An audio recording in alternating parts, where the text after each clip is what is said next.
Always ready, always there. For 380 years, the National Guard has served its country with that very motto. Welcome back to This Is Why We Stand, everyone. Joe Archino back here, and obviously this week marks the 380th birthday of the National Guard, and you could say so many incredible things about what this organization does, and I think sometimes we look so much at the other branches of service that we don't always give the National Guard the credit that it deserves, but I think the term citizen soldier has been so important over the course of our country's history, and more than anything, where that term comes from is the National Guard.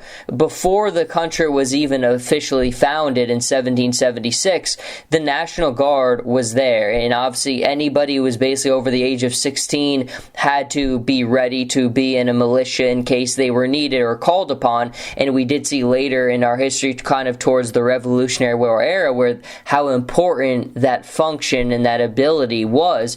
But I think more than anything, looking at the National Guard today, I don't think a lot of people fully understand what the National Guard is. You know, it's easy to turn on the news and see the National Guard in local communities doing things, which really is what they're all about and why they deserve so much credit. But they don't just serve a state mission, they do also serve a federal mission. And if you follow them through any social media outlet, you'll see all the time that the National Guard does in fact serve a federal mission, and a heavy one at times.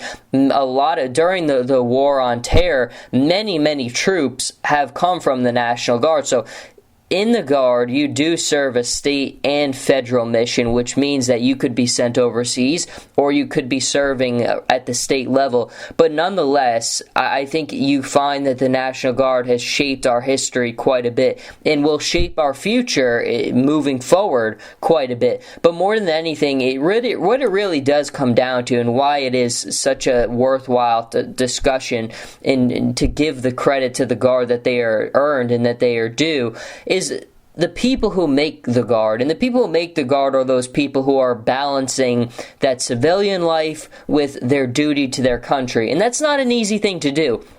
We all understand the challenges that come along with being in the military. It's not an easy life. The people who participate in that voluntarily, they do it because they believe in the sense of duty. They believe in the benefits that they get from it. It makes them the people that they are, and you have to be incredibly selfless to do those things. But on top of that, in the Guard, you're talking about people who are willingly giving up a lot of their free time, giving up their weekends, giving up time in the summer to train and be ready if they're ever called upon, while also maintaining a somewhat civilian life. And again, I think that's one of the great things about the Guard, is if you did want to give service in some way, it still does allow you to maintain a civilian life. Again, it's not easy, but that's a very powerful thing to give people the option to have. But it's one of those incredible things about the Guard is that ability and that citizen soldier aspect. And on this series, we've talked so much about Medal of Honor recipients, and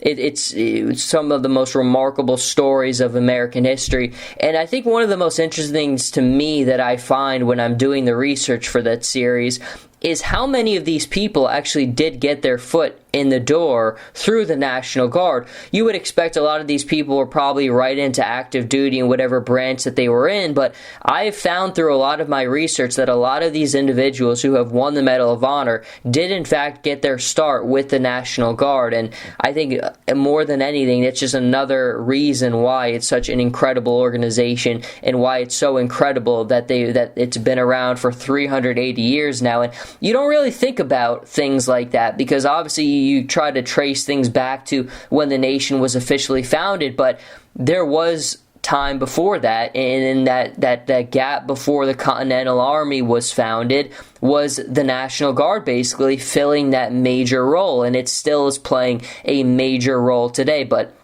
this little segment was just to give a little background on the Guard. Of course, give credit to where credit is owed, and credit certainly has been owed over the course of our history to the Guard. And I said it during the segment, but the Guard has played such an important role in shaping the future of America, and it will continue to play a major role in the future of our country. And one of the things that we need to do is do a better job at making sure that our veterans are taken care of. of, and making sure that the people who are in the National Guard receive those great benefits as well. It is not an easy life to maintain your civilian life as well as being in the Guard, but it is worthwhile in every single way. And I think we could do a better job as a country making sure that the resources are available in whatever the outlets may be to make sure the people who are in the National Guard or the people who are serving in our active duty military and other branches receive everything that they need. One of my mottos in life is duty goes both ways, and certainly